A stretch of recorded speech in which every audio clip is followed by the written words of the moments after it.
All right, it's always tough trying to predict how a team will do with a rookie quarterback, but we can look at how they've done in the past to get an idea. Since 1999, there's been 22 top 5 drafted quarterbacks who started at least 8 games in their rookie season. Those teams have only won 39% of their games, and only 6 of those quarterbacks posted a win percentage above 500 in their starts. Tua is the only quarterback since 2012. Now, the hype is there for Bryce Young. Odds makers have the Panthers with a win total of 7.5. That's the highest win total for any team starting a top 5 drafted quarterback week 1. Panthers traded away multiple picks along with wide receiver 1 DJ Moore to move up and get Bryce Young. Adding like a proven head coach, Frank Wright, should help make the transition easier, but I think Bryce Young's size is a real issue. It's not like he's super fast and athletic to escape the pocket like other smaller quarterbacks. I'm seeing comparisons to Drew Brees, which might be fair, but considering the Chargers went 10-18 in Drew's first 3 seasons and he threw more INTs than TDs, doesn't really help Carolina this year. Based on EPA numbers or expected points added numbers from last year, Bryce Young is expected to face a top 5 easiest schedule of opposing pass defenses, and I have the Panthers playing the 3rd overall easiest strength of schedule. They're expected to face 7 QBs who are either rookies or considered bottom tier. But it's not all sweet for the Panthers. They have a 3-game road stretch, weeks 12, 13, and 14.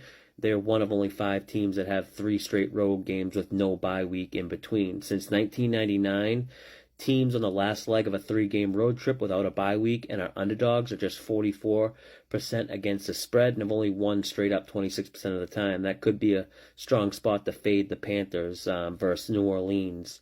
I like the Panthers' defense. It's loaded with young, athletic talent. Even though they finished 17th in expected points added allowed, they had the 10th best rate of elite defensive performances, which is graded based on the defense holding opposing offenses to a bottom 20th percentile performance. Carolina did allow the highest EPA per drop back by any opposing quarterbacks, but it's a little misleading because it's really in large part to due to just 2 games. Joe Burrow torched them with his 3rd best performance all season. Jimmy G had his best game of the season against the Panthers' pass defense. In just those 2 games alone, the Panthers lost by a combined 79-36 and pretty much skewed their numbers. Panthers spent a lot of money on offense and free agency with wide receiver pickups Adam Thielen, DJ Chark, tight end Hayden Hurst. They got running back Miles Sanders, who will have to fill a big void left by not just McCaffrey, but Deontay Foreman, who ran for almost 900 yards in the final 11 games.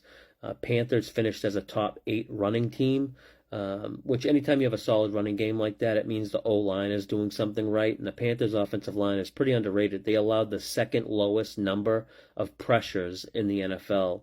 The NFC South is, the closest division by betting odds. There isn't a clear-cut favorite, but with Carolina having a rookie QB, new head coach in Frank Wright, who hires a new offensive coordinator, Thomas Brown, it's tough to see things like click together just in year 1. There's already rumors that there have been disagreements on installing the offense. Offensive coordinator Thomas Brown is a longtime Sean McVay guy, so he's more new school and kind of younger, more offensive-minded in his approach. Frank Wright is obviously old school.